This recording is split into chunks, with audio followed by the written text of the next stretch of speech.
So, and so now I've got to add this information to the book.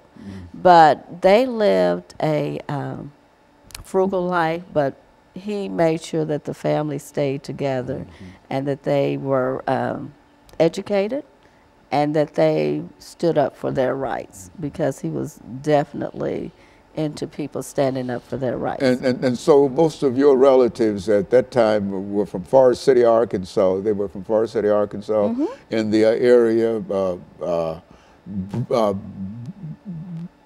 Brinkley and Helena and all of those Haines, Arkansas, and all of those areas down there.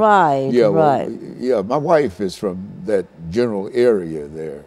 Interesting. We attended, both of us attended A&M College in Pine Bluff, Arkansas. And so that's the connection we have with Arkansas.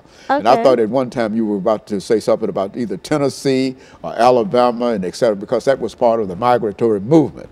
That black people were making out of the South, coming from the deep South, going out west and Arkansas and Memphis and going on Tennessee and going on across, heading northward or westward as far as they could possibly. And I would imagine your family got caught up in that kind of movement as well. They did. According to a lady that I interviewed that lived in the area, Mrs. Clementine Davis, the land became very difficult to farm, so a lot of people moved out of the area. And the migratory route that my grandparents took was through Missouri. And my grandmother had my aunt in Missouri, and then they crossed the Mississippi River into southern Illinois.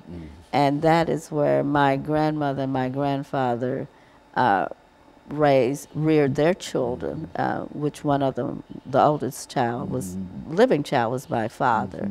And so they, and the rest of them moved to Cleveland, Detroit, and Toledo, and Canton, Ohio, and even into New York.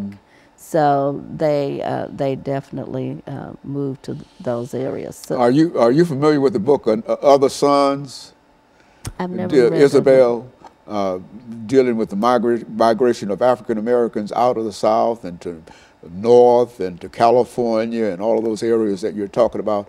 You should read that. That has a lot of information dealing with exactly what you're talking about, dealing with the migratory movement, moving from Forest City to Helena and off looking toward Texas and Arkansas, and even passing our little town there, Hope, Arkansas, at one time, because that's, you know, that was our movement going toward Texas and et cetera. And so that's, that's the legacy, I think. That's what you're talking about, the legacy of movement and the coming together of the races in a real sense after the institution of slavery was over, and in a real sense. Very good.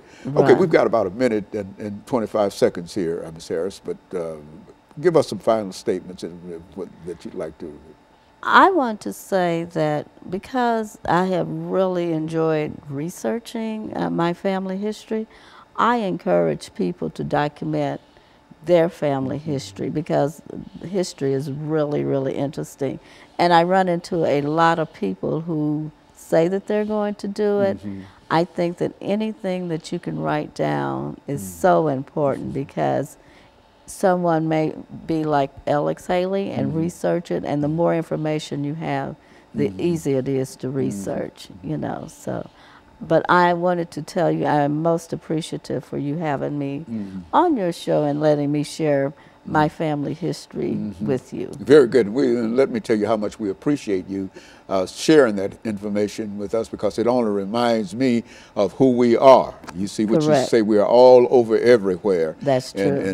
And I want to thank you for coming by and giving us that excellent information. And let me encourage our audience to tune in again next week for another informative edition of Comments. Thank you and good morning.